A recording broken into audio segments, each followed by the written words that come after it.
and welcome to another episode of the Fantasy Writers Toolshed. I'm your host, Richie Billing, and today I'm delighted to introduce the first of a brand new feature of the podcast and also of our writing community, panels. Once a month, we host a panel discussion in our Discord server, and we invite a very special guest to help us unpack a particular subject.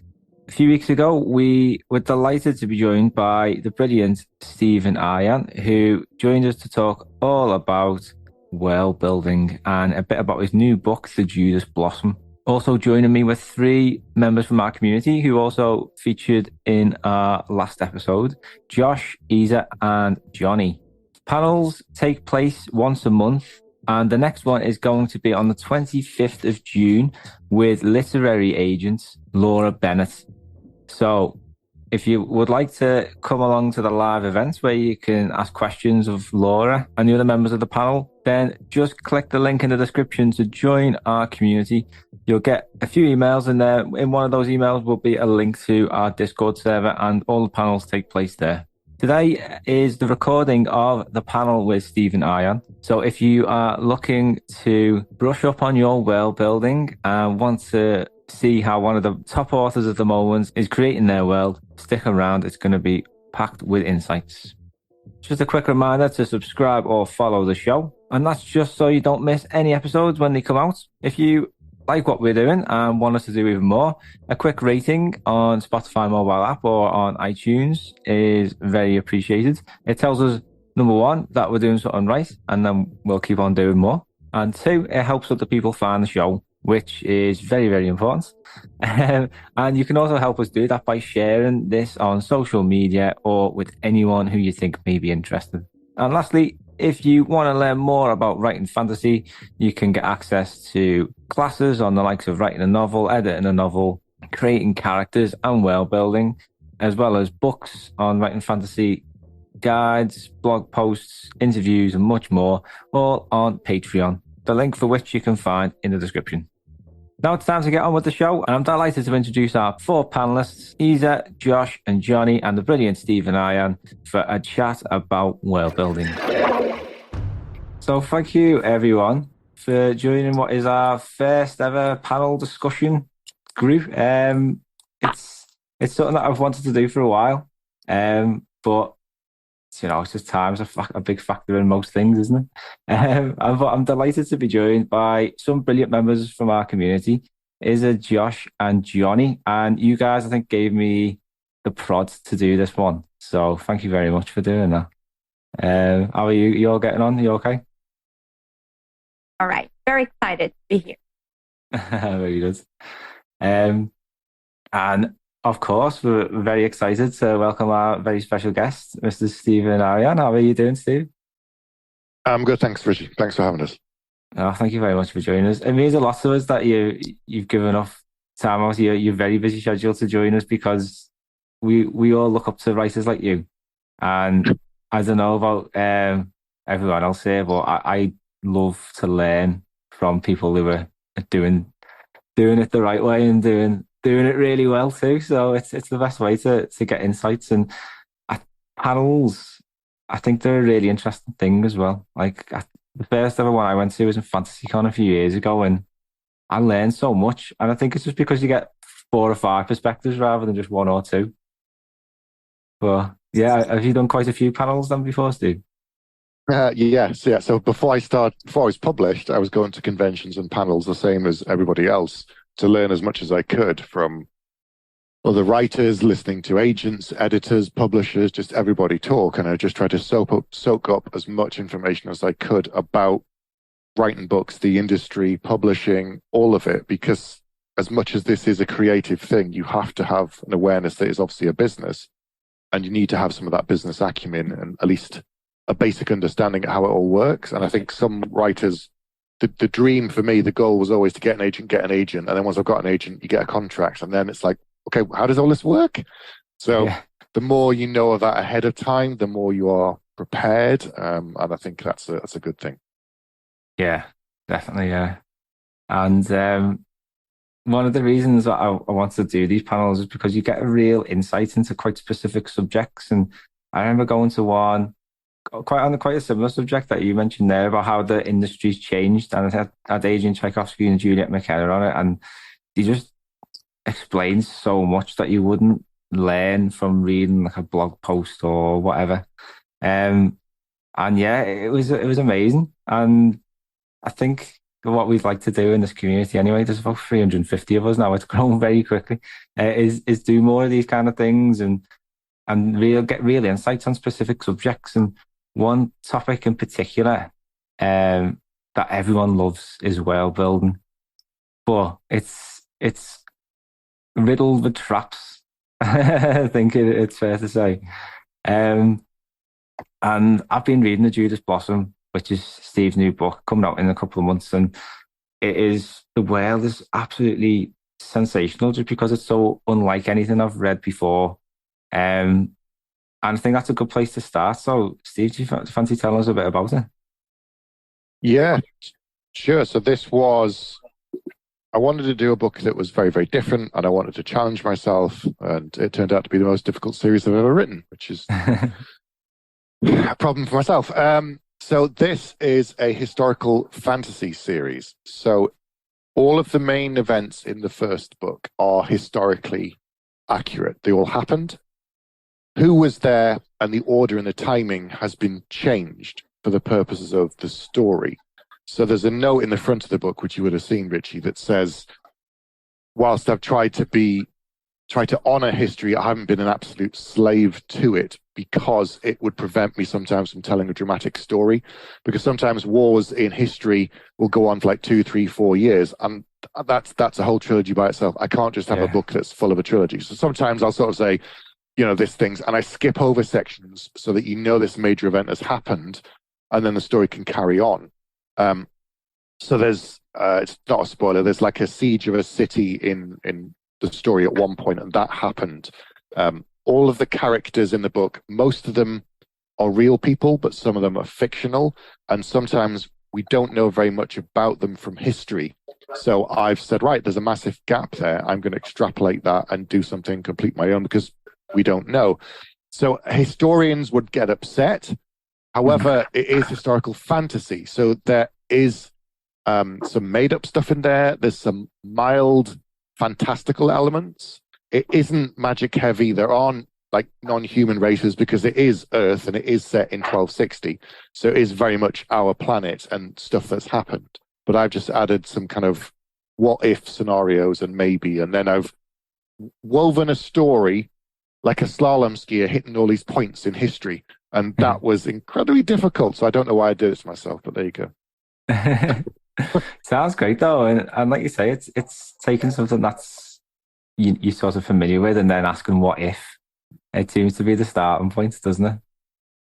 Yeah. So I've got a stack of books that I've read about this era. And it's some things I've used and some things I've ignored on purpose because the more roadblocks I put in place, the more difficult it is for a reader to get into this world. And if you're not familiar with it, so as far as I know, someone will probably correct me, as far as I know, there are no other historical fantasy novels set in Persia. There's historical fiction. There's historical fiction set in Mongolia. Like I said, Con Egulden has done some great historical fiction stories that are as close to the truth as we know. I think he's added a bit of drama himself, but there's none set in Persia and there's none set in like the 13th century ever.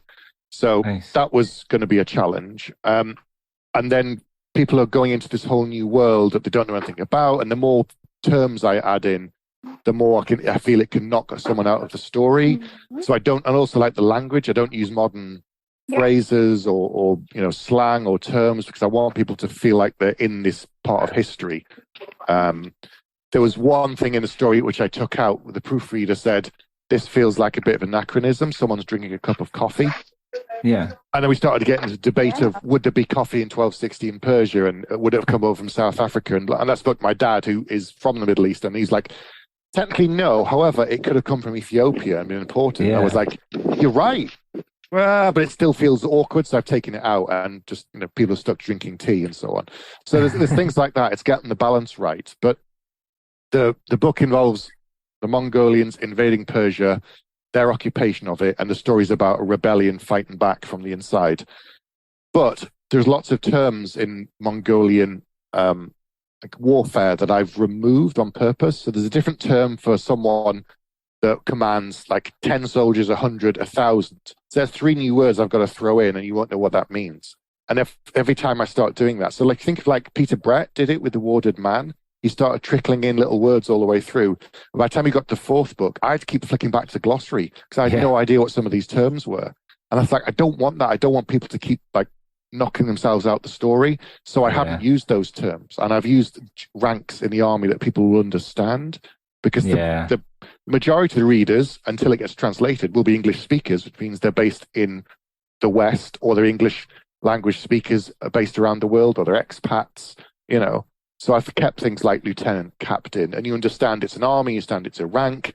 And they did have those ranks in Mongolian army in that period, but the word is different again. So how many terms do I add in before you're I don't know what's going on. I can't follow the story because I'm stumbling all the time. Yeah. So finding that balance is tricky. But it's just trial and error, and getting proofreaders and beta readers to be I don't understand what this means. Yeah. I know, Josh, you had a question on the specific thing, didn't you? About how can you make your world unique without making it too difficult? Yeah, just with thinking about it, when you have a whole other world, and it also applies to historical fantasy as well, how do you make it so that the reader can understand still and not have too much of a learning curve, while making it different from Earth enough that it feels realistic? Because there wouldn't be Earth stuff in a fantasy world, right? Yes and no. So here's the yes. Oh, well, okay. It's all about barriers again. In every fantasy book that you've ever read, anybody, what kind of things do they eat if they go into a tavern? What kind of food do they predominantly eat? What kind of meat do they eat? Yeah. And if it's not our Earth, it's a fantasy world that you completely created. Why are there chickens? Why are there cows? Why are there... It wouldn't be anything. Why does it have to be that? Why aren't they eating flagonberries? And you start making up all these terms, and then people are there again going I don't know what's going on. So there's a bit of sleight of hand where, one, everybody's speaking English, or at least you're reading it in English, unless you start introducing other languages and people have communication problems, and is that a facet of the story? If it's not, does it need to be there? Is the food a big thing? If it's not, you can add stuff to it, interesting spices, interesting things that you need for the story. Some people have had certain flowers that grant certain abilities that they've made up, rather than because they need it for the story. A certain flower that grows on a mountain that's really remote gives someone magic for 12 hours or whatever it might be, or so there again, if it's set in this Earth, or your story's set in Earth, what are you adding to it that makes it a little bit different? Is it non-human races? Because then people love that. You get to describe that whole cloth. You get to kind of say, right, this is this thing, this is this race, this is what they look like, this is how they talk, this is how they walk. And people have to kind of get on board with it, and from the way you describe it. But yeah, there's always sleight of hand where people just take things as written. They walk in and they have a beef stew, and you're okay, I know what that means. I don't have to explain it. Nice. Oh, Isa, you had a few points to ask on this one, didn't you?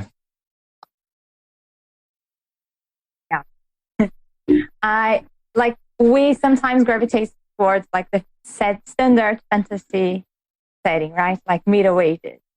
How can you build something different, but again, that is not too different as you have to explain every single bit? Or how can you change something in this standard setting, but still make it work? For example, can I have books being something common in the Middle Ages? Does it work? Or how can I make this work, if that makes any sense? Yeah, so it's a version of our Earth, but you want to change something a little bit. Yeah, because it's a parallel Earth that's something a bit different. Yeah, so you can, as long as you think of the repercussions, how it affects everything in society. And equally within a fantasy world, if you introduce something, you have to think about the repercussions of how it affects everything. So has anybody read the Draconis Moria series by Anthony Ryan? No. Okay, so in that world I've read the first 2 books. In that world there are dragons, and there's different kinds of dragons, but they're commoditized in a way. So what they've discovered is they've discovered that if you imbibe a small quantity of blood from a dragon, it gives you an ability, and depending upon the color of the dragon, the breed essentially, it has a different effect. So that was kind of like the seed of his idea. And it could be Earth, but it's not. It's, another planet. And then based upon that, he's then gone, right, what does that mean? So if the dragons live out in the wild somewhere, you have to have people that go out and hunt them, which means they have to be trained, they have to be mercenaries, they have to be skilled, they have to learn how to fight dragons and that. And then there's people who are like essentially the merchants who are paying for all of this and who are funding it. And then it sort of ripples out. It's got to the point where if you like overfish a river, all the fish die, and then you're kind of stuffed, and you have to kind of wait for them to recoup and stuff.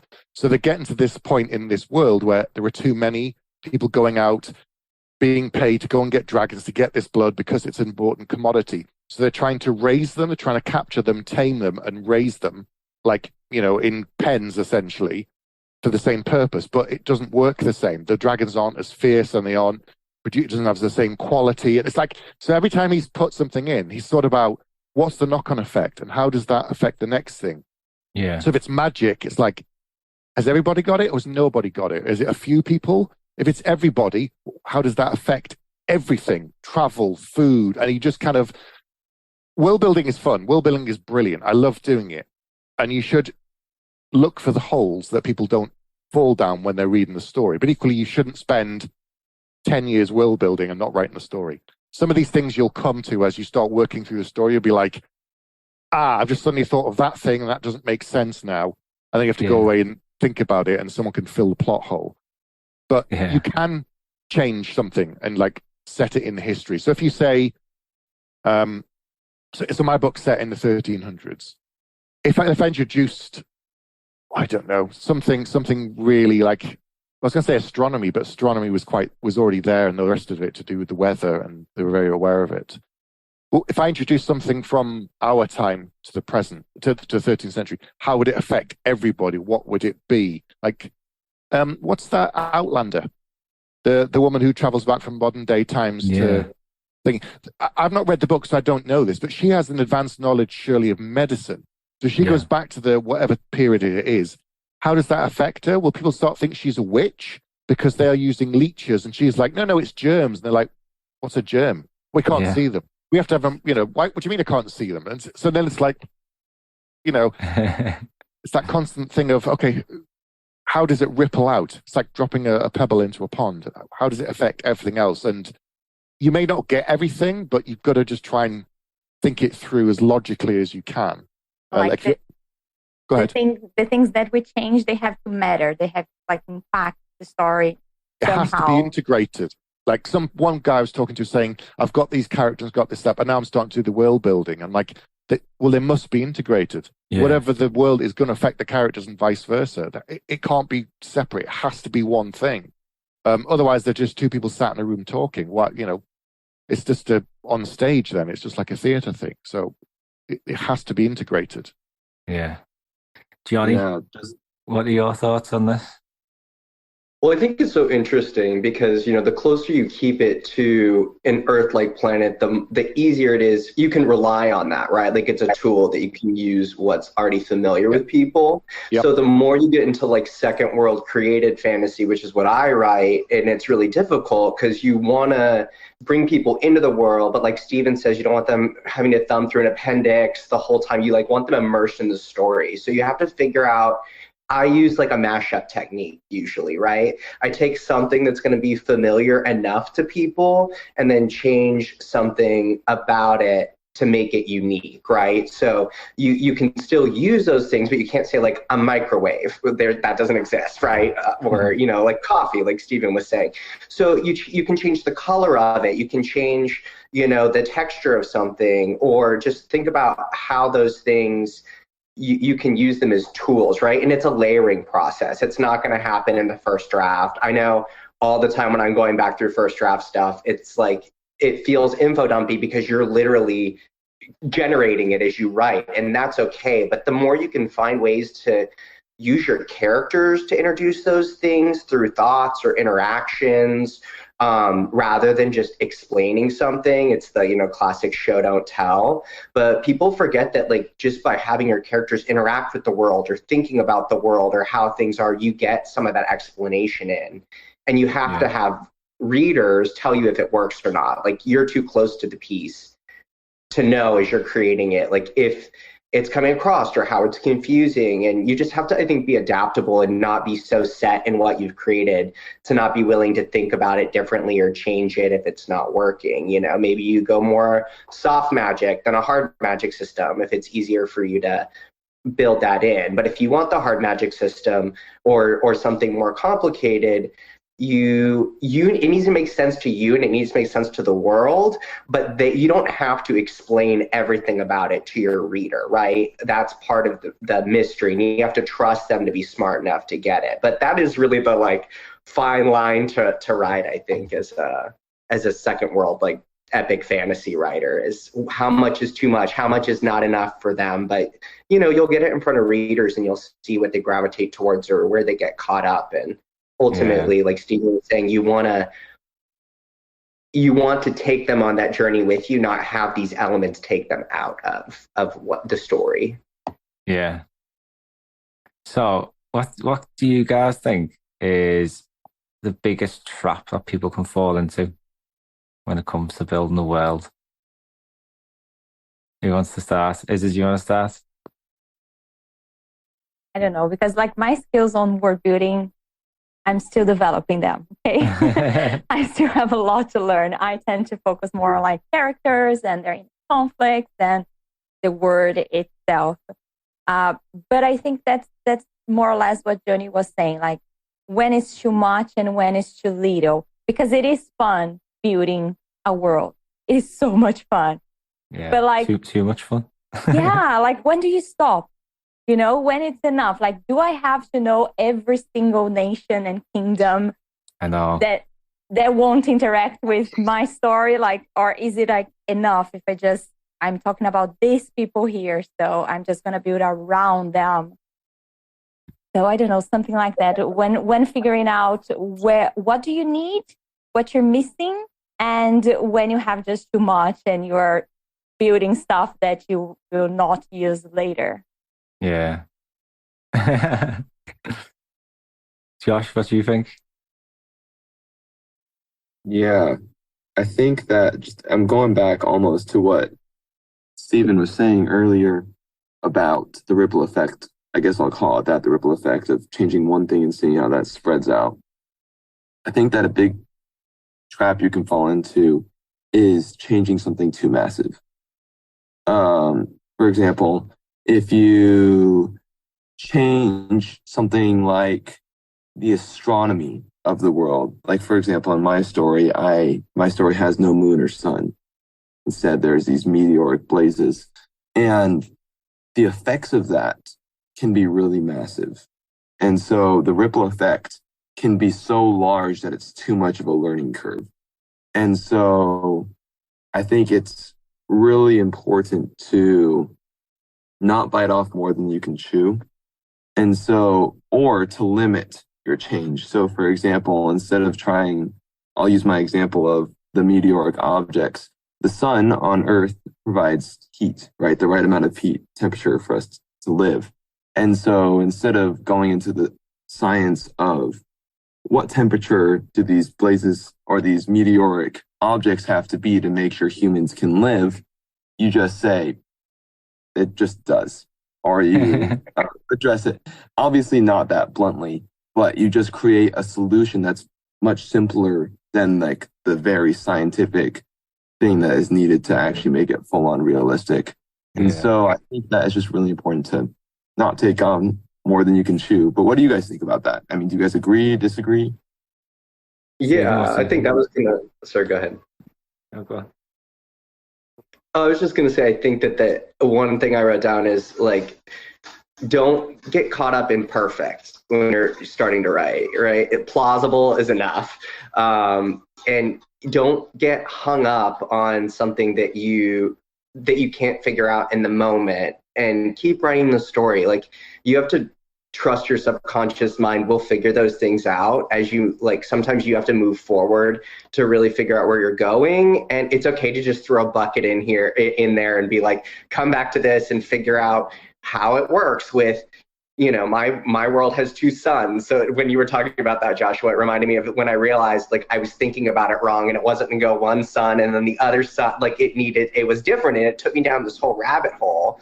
But you can't let that stop you. Like, you'll figure that stuff out, and you'll find out to work into the world in your next edits and perfect it. And, just don't get bogged down in, because it can feel overwhelming, right? To be like, oh, cool, I just casually have to create an entire universe where everything functions perfectly and I understand every facet of society and, how everything works. But you don't. You just need to know enough so that your story makes sense and that it's fun, and the rest you can explore. So, like, don't let that get you caught up, because I've been there before, where you just build a roadblock for yourself and you get caught figuring out how you're going to make something work. But there are parts of my story that I'm even now just fleshing out in my, like, third draft, right? That, oh, this is how this is going to work. Like, you'll get an idea later on for something. So don't let it stop you from getting the story out.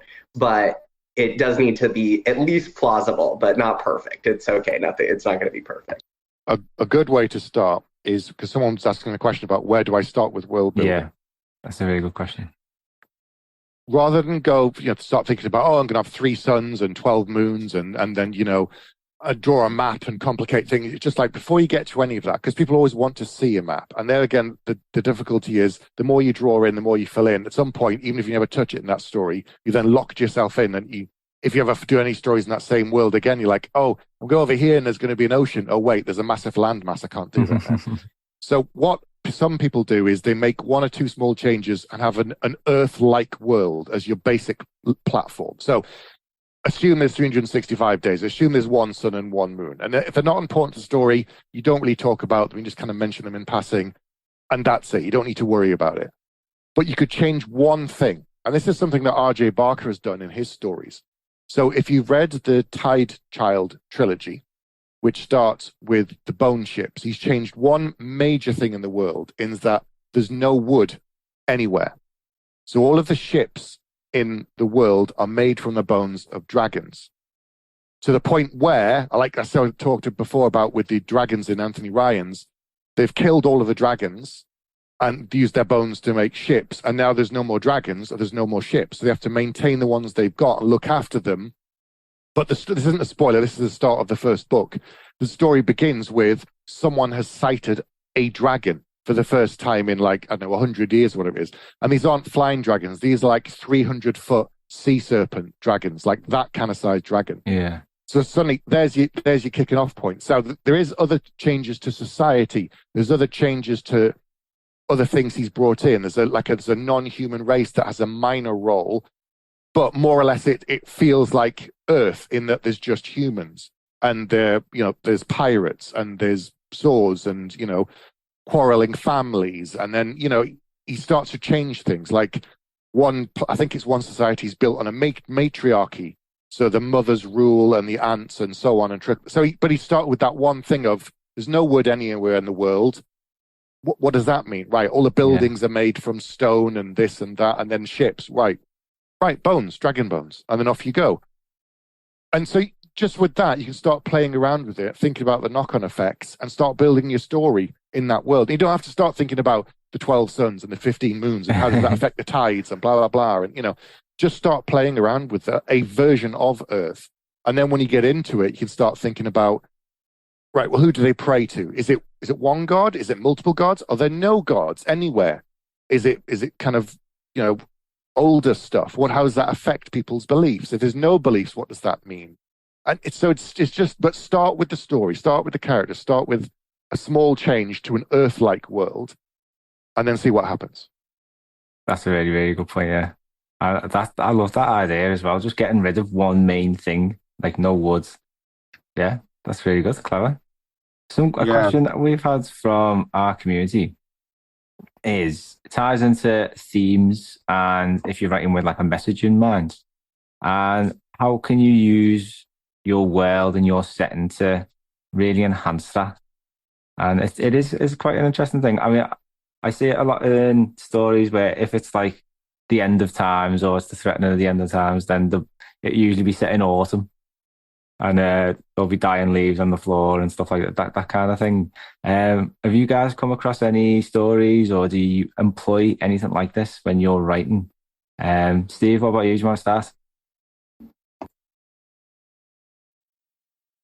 So using the world as kind of to feature into the story. To build your themes. I don't often use the world necessarily as part of the theme. It might come out later. Sometimes I know what the theme of the story is going in, and sometimes I don't. I have the characters, I have the plot, I have an idea of the story, but I don't know what the theme is. And sometimes I do. It depends. And when you finish that first draft, you can then look back and often see what you're actually talking about. Yeah. Sometimes it's obvious and sometimes it isn't. It depends on the project. It really depends from one to the other. Yeah. I can give you examples, but it just changes from different series for me. Yeah, I suppose it just depends on the kind of story you want to tell, doesn't it? Yeah, and I always said not every book has to be deep and life-changing and is going to make you go away and sit in a dark room and think, Some books, some TV shows, some films are just fun. They're entertaining. They're there for distraction. They're there for amusement. They're there to lift your spirits and have a good time. And there's nothing wrong with any of that because we all want fun, It doesn't have to be something that's challenging the stage. So there can be. Any book can be about any of that, but it doesn't have to be. So it depends upon what kind of storyteller you want to be within that book. Nice. Yeah, I think I'm going to take a bit of a unique angle on that. I think that was really good. I'm guessing that most of you guys have played board games at some point in your life. Yeah. And there's a thing about board games. There's two different parts to a board game. There are the mechanics of the board game, so like how the rules work and how the game functions. And then there's the theme or setting of the game. And so what is it set in? For example, I'm guessing that most of you guys have heard of Monopoly. Yeah. And so the mechanics of the game are like you have to rent houses and stuff and own properties. But the theme or setting of the game, it takes place on almost a block or like a city block. And you're all people that own monopolies. And so I think that translates really nicely into your story. So like Stephen was saying, you can start a story with thinking about either, I guess we can translate mechanics to plot. Or like characters and stuff like that. That would be the mechanics of a story. And sometimes you have a really good plot idea or a character idea, or even almost a setting idea. Or you can have just a message that you want to send to your reader and you want to write a story around that. And sometimes you have one before the other. But I think a really good way to incorporate the two together is you think about how your world will influence situations that the character will be in, right? How will your setting or mechanics influence where the reader will go and therefore, or where the character will go and therefore the reader, the character in the plot will go. And so, for example, this is a pretty silly theme, but if you're trying to deal with people being afraid of lava, right? And be like, you shouldn't be afraid of lava, which is pretty stupid, by the way. You should be afraid of lava. You can set your planet, or you can make your planet a volcanic world. And that's a very like dumbed down version of what I'm talking about.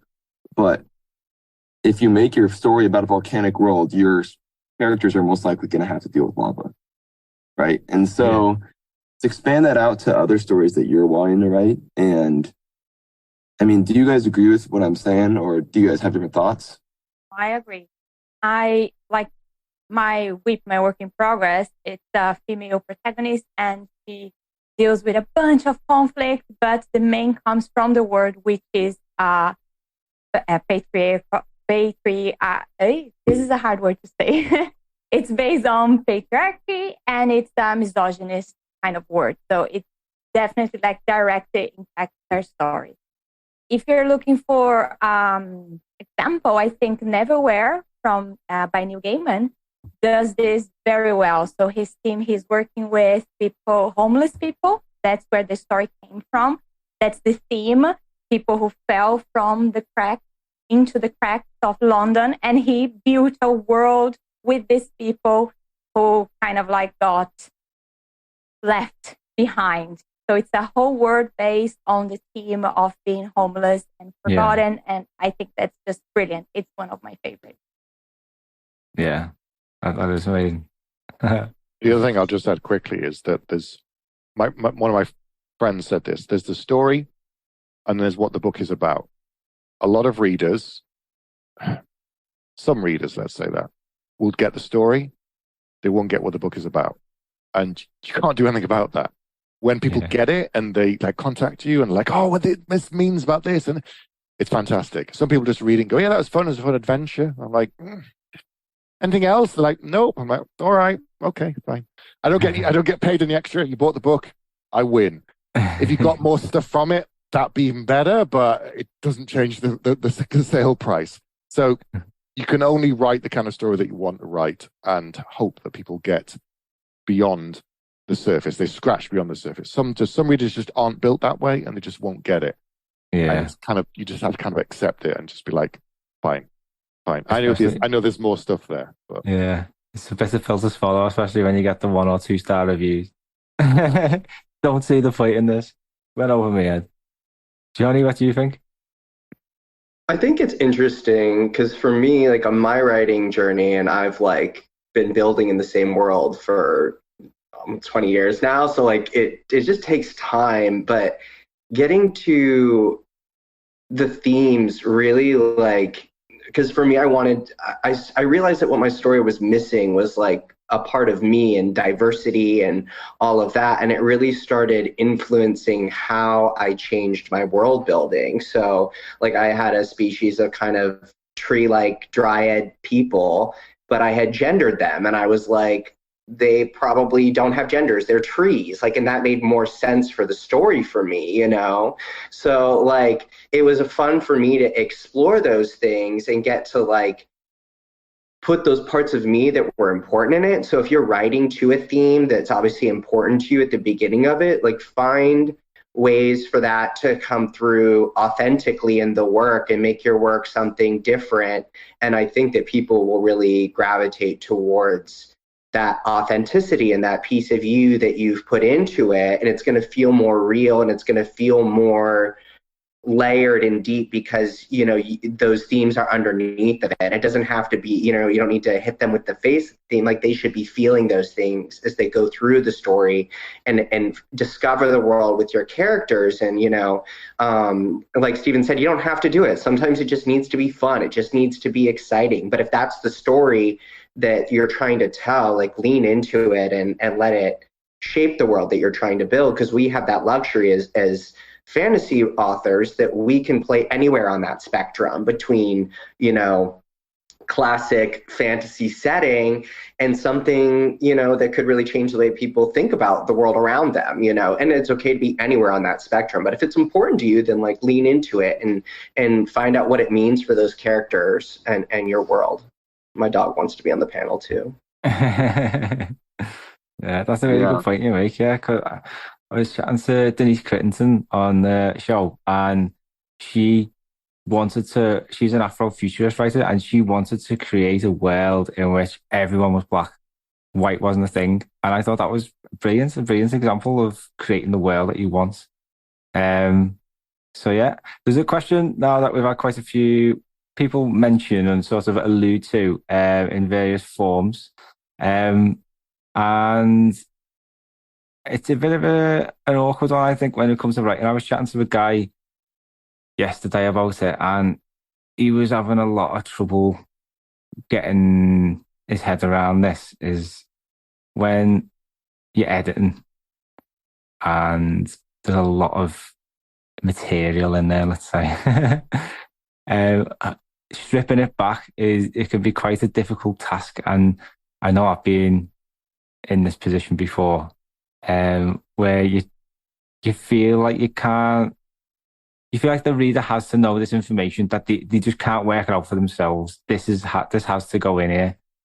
And you just end up info dumping essentially. And it's you're not trusting the reader. There's no sort of relationship of trust between you and the reader. And in the end, you just end up telling them everything and spewing it all out. And he was just having a really difficult time accepting that he has to take that out, or he should consider taking it out to make it a bit more interesting and streamlined.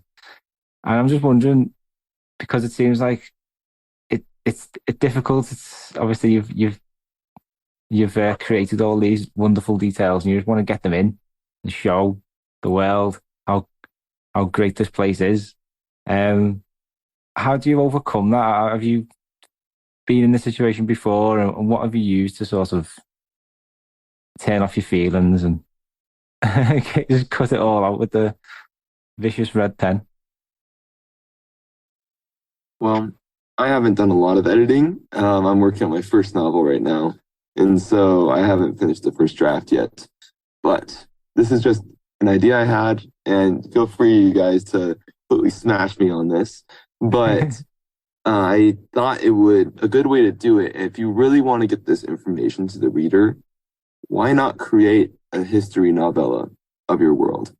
So like just create a whole different document, and you can put as much world building detail as you want into it, and have it as either a glossary in the back of your book, or like a little snippet, or just a whole nother thing that you can put on like your website for like fans that like your book and want to learn more about your world can read. Yeah. I mean, I think that's a good way, because then you're not like completely divorcing yourself from all these fantastic, juicy world building details, but you're also not clogging up your story. Also, I want to add in really quick. Wendy has a question that's a bit long, and I was thinking maybe after we finish this question, we could ask Colin. Oh, definitely, yeah. Definitely, yeah. Nice. I'm currently in that place right now with my writing group where we're going through, and I'm really using them because I know that's something that I needed to do, and I've always been aware of that. But I actually did what Joshua said. It's a whole nother document. It might be published as an appendices, or its own standalone, or be a freebie online, but also make a cut doc where you dump all of those things into, and it makes it easier because you're not just like deleting them into the ether.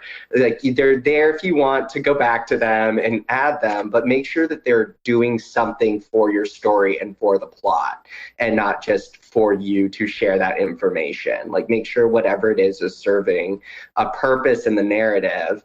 And if you can do it through discovery or through action, like think like a director, and it's okay to hone in on some of those small things, and the little details will make it feel more fleshed out than it actually is. And you do need to trust your readers to make inferences about the world from what you're presenting them. But yeah, keep it tight. Don't be afraid to chop that stuff out. It's just gonna keep people from getting to that point where they want to know everything about your story, right? So get that red marker out and go ham. But just, leave a pile of bodies on the side that you can resuscitate as needed. It'll make you feel better about chopping them out.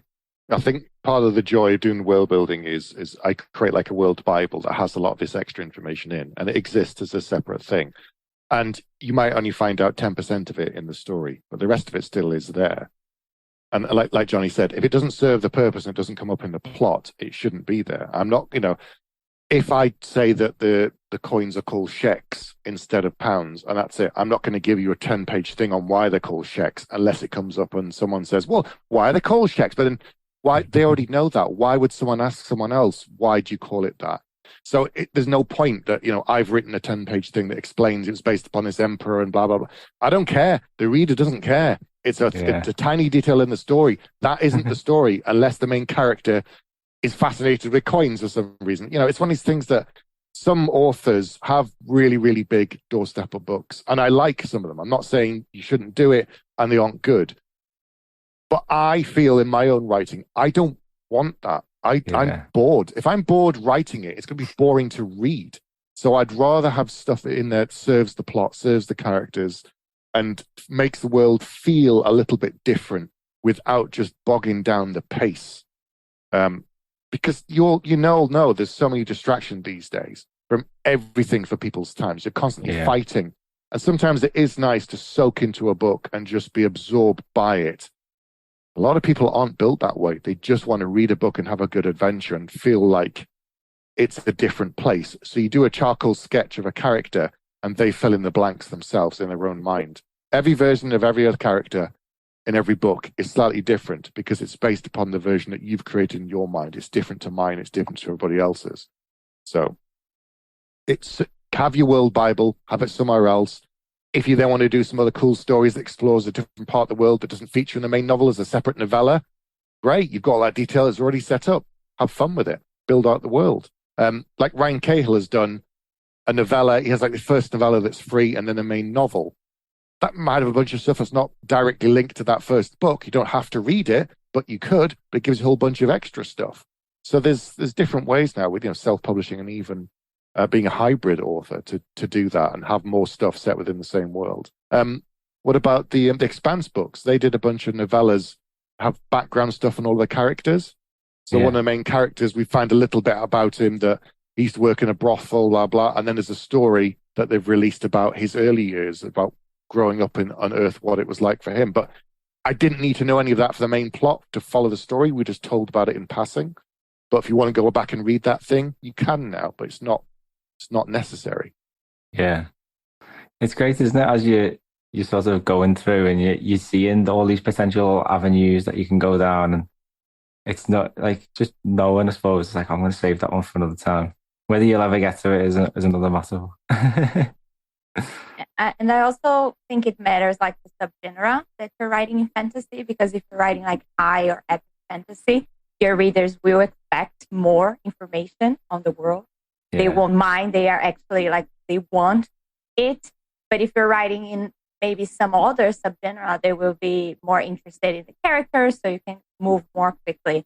I do think what Stephen said is like the thing. If you have to describe something, only if it matters for the character. So he wouldn't describe the coin unless the character is like fascinated by coins and it matters for them.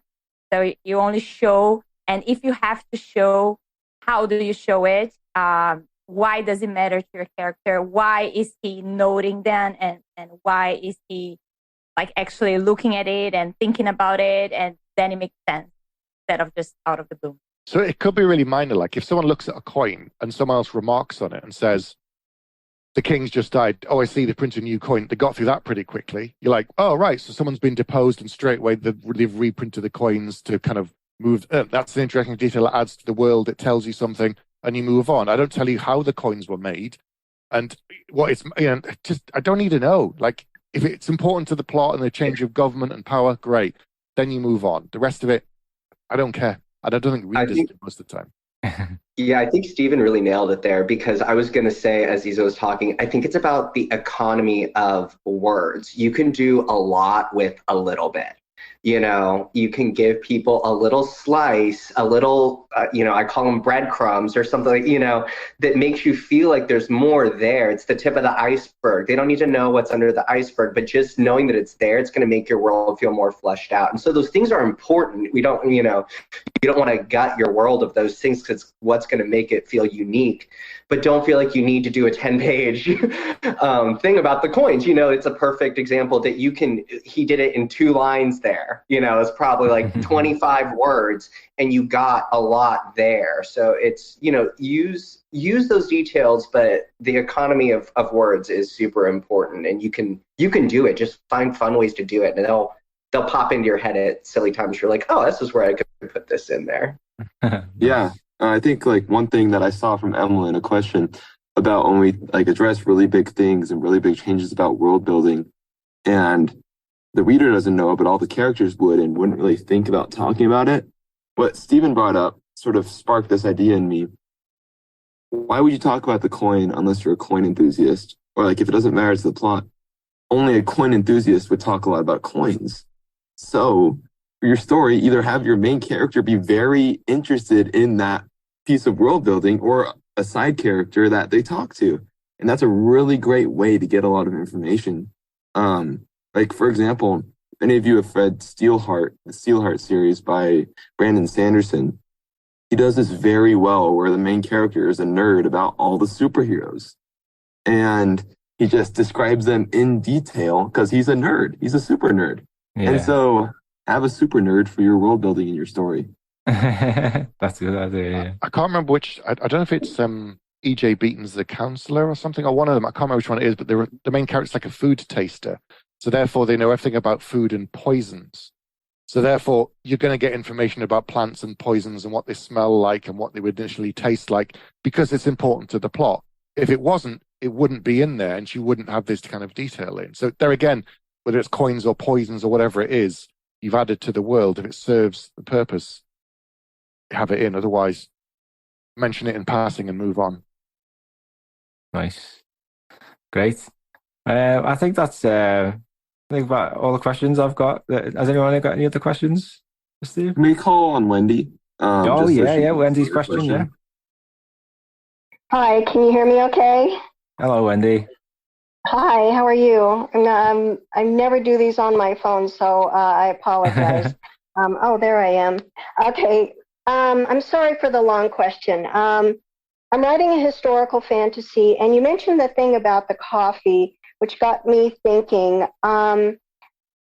It's a Norse fiction, historical fantasy, and so I'm doing a lot of research on Norse mythology and Viking life, things like that, to really give my story the feeling of the Norse life, to make it richer and more believable. However, in this particular book, I'm not mentioning, like, it all takes place in the village over 12 days, and 13 days actually, but I'm not mentioning the name of the village. I'm not mentioning this is in Norway or Iceland or Greenland or any of the places where Vikings were established.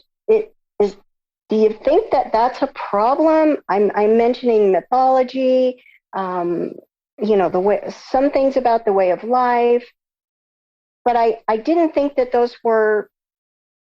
they had to be in the story. So I'm just wondering, because it is a historical fantasy, but it is a fantasy, so I'm writing it. You see what Yeah. I'm having such a hard time putting my question into. I think we understand it there. Yeah, Steve, you're the historical fantasy. Well, I'm doing it now. So think about it. If you're pitching your book to someone like you've just done to us, what year is it set in, roughly? I don't know. Or what century, even, based upon the technology that they're using? Yeah, there's no technology. It's all swords and, I meant in terms of, the technology of the era, of the period that it's set in. Yeah, I haven't worked that out. Okay.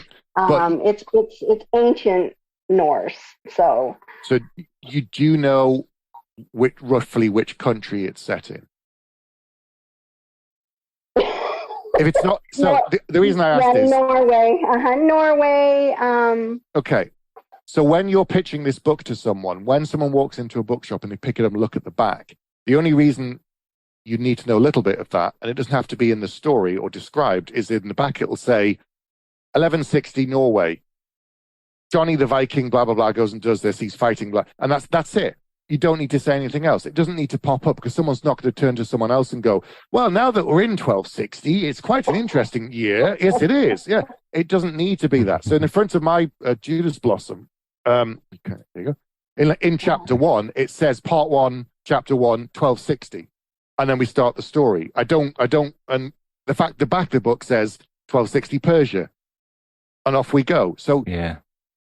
That dictates the technology, that dictates the temperature, the belief system, and everything else, that you've done your own research that'll feature into that. So you give people, like Johnny was saying, the breadcrumbs.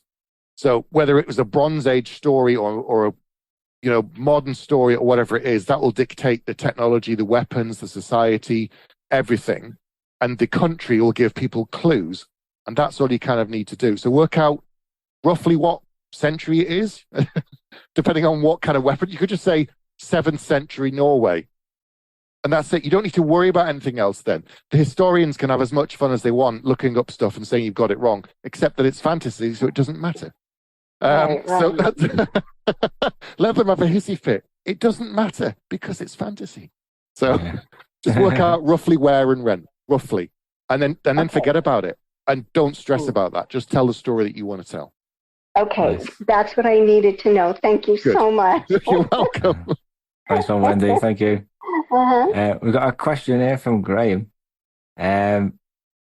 Short of it is, how do you find unique angles when it comes to building worlds, and specifically magic systems? Anyone got any advice to share there? I've built a lot of magic systems for my worlds. I think the mashup method is best. Like, take some things that you really like and you can put them together.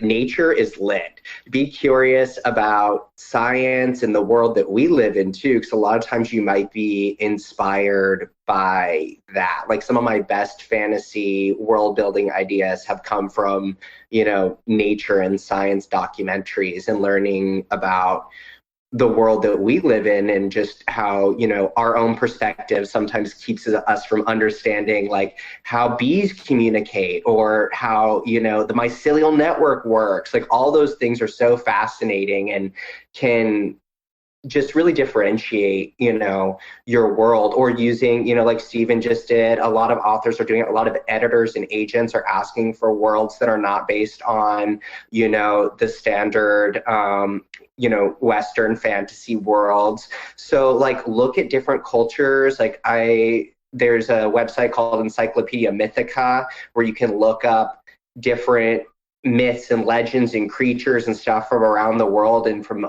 cultures in Africa and the Middle East and Asia that maybe you might not be as familiar with. And you can find some really cool stuff by just staying curious, and you might discover something really resonates with you or fits really well into your world, and just steal it. Like, it's fantasy. Everything is stolen. You don't need to worry about borrowing ideas from things, or you want to, you don't want to appropriate a culture or anything like that. But using those things as inspiration is smart. It's going to make it identifiable to your readers. It's going to give you those tools to already, I have a race that's kind of a mashup between Naruto and samurais and an empire, and it's fun. Just let it be fun, let it be. And those are all, not original things but fantasy is all borrowed. So, don't be afraid to borrow from things that you like and that speak to you, and, find just small ways to twist them that will make them feel unique. Whatever your interests are. So if you think about Adrian Tchaikovsky, he loves insects. That's one of his hobbies. He loves bugs. They're just his thing. He digs them. A lot of his stories have them in. His first 10-book fantasy series is called Shadows of the Apt. And all of the different races are based upon insects. And therefore, each race has a different magical ability based upon their race. So the ant race essentially are all telepathic. Each hive can communicate. Each ant within that whole hive can talk amongst themselves, which makes them, and then you think about, what does that mean? So when you fight, they're a nightmare because they're all coordinating all the time. And if there was a breach, they can immediately patch it. They don't need to shout the orders. They just tell each other telepathically.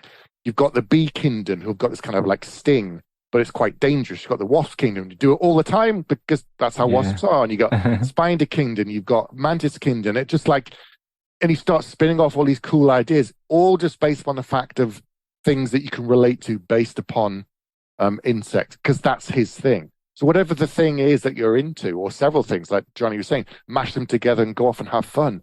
Just have a good time with it. Yeah. My piece of advice on this thing is that, let's say specifically what you said about your magic system with the gems, right? And Brandon Sanderson, the Stormlight Archives, talking about his magic system with the gems. My recommendation is ask questions about it.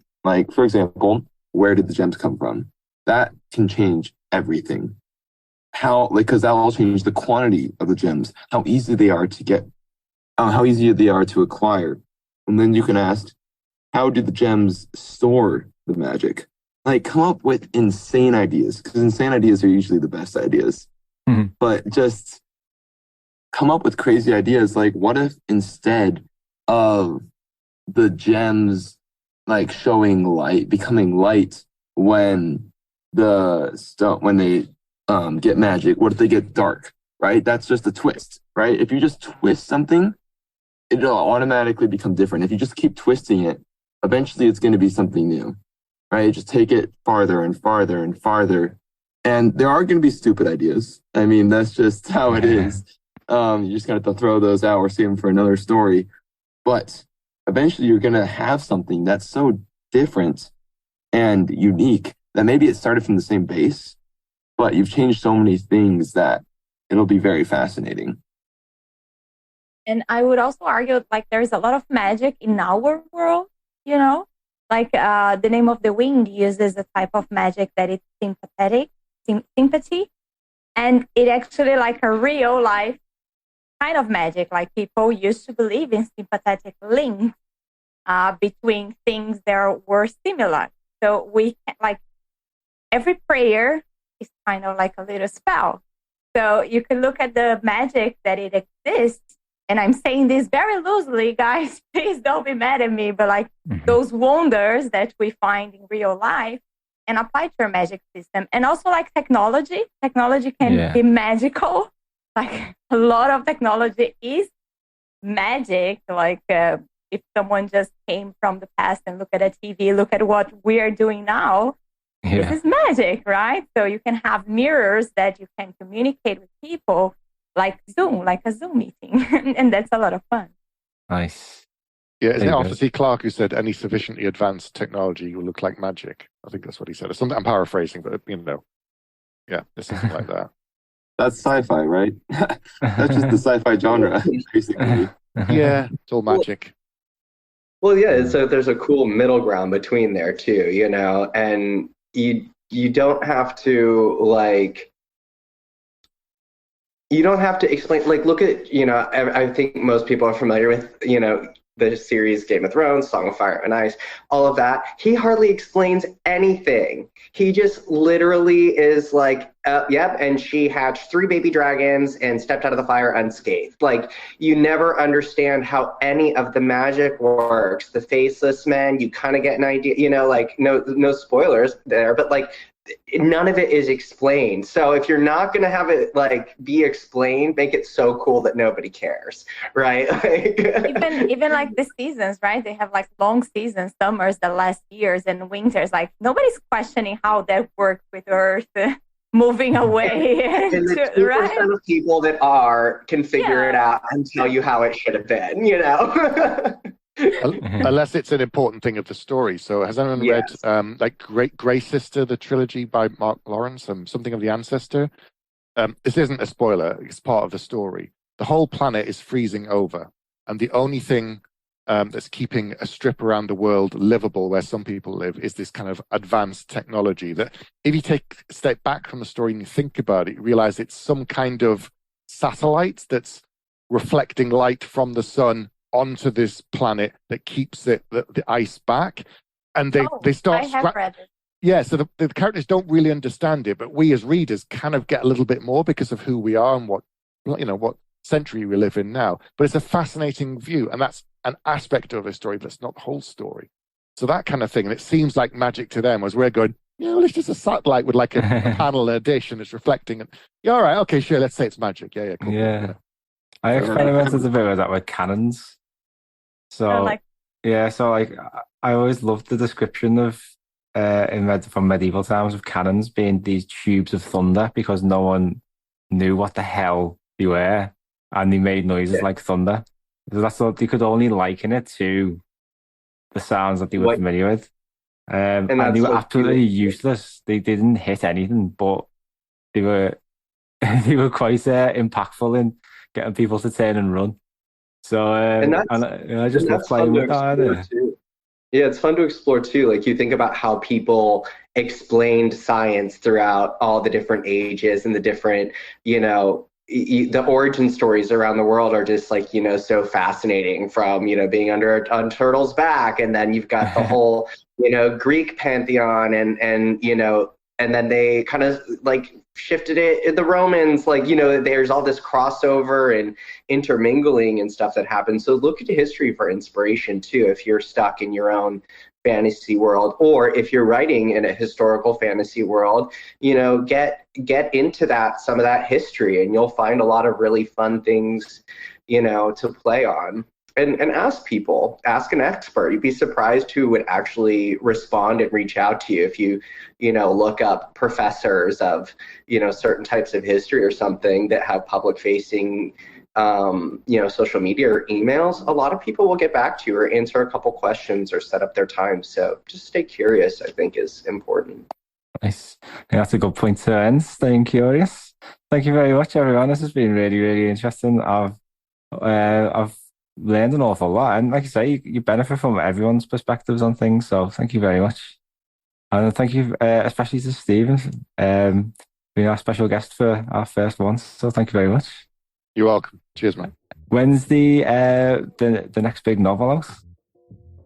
Judas Blossom comes out on the 11th of July, book 1 of the new trilogy. I'm currently writing book 3 at the moment, so there you go. Oh, very good. I'll put a link in the description, in the Discord chat, sorry, for anyone who wants to pre-order. But thank you very much. We really appreciate it. It means a lot to have someone like you to come along and answer our questions and help us. So thank you very much. Pleasure. A huge thank you again, Stephen, for giving up your time. Obviously, very, very busy schedule to chat with us all about world building. Thank you to Josh, Isa, and Johnny too for your fantastic inputs. And don't forget, if you want to come to the next live panel event, then just click the link in the description to join our Discord server. It's happening on the 25th of June at 7:30 p.m. British summertime. If you go to Discord, you'll find the event there. And it's with science fiction and fantasy literary agent Laura Bennett. So if you've got any questions about working with an agent, querying an agent, writing a query letter, working with publishers and how the publishing industry works, is one of the best opportunities to get the answers. If you enjoyed today's episode, be sure to follow or subscribe so you don't miss any more. And if you've really enjoyed it, a quick share on social media or with anyone who you think may be interested goes a long way, and we appreciate it an awful lot, so thank you very much. And lastly, if you want to learn more about writing fantasy, check out our Patreon page, where you can find loads of interesting resources, tools, workshops, interviews, and much, much more. And that is all for today. Thank you very much for listening. We'll be back on the 14th of June for another brand new episode. And until then, keep on scribbling.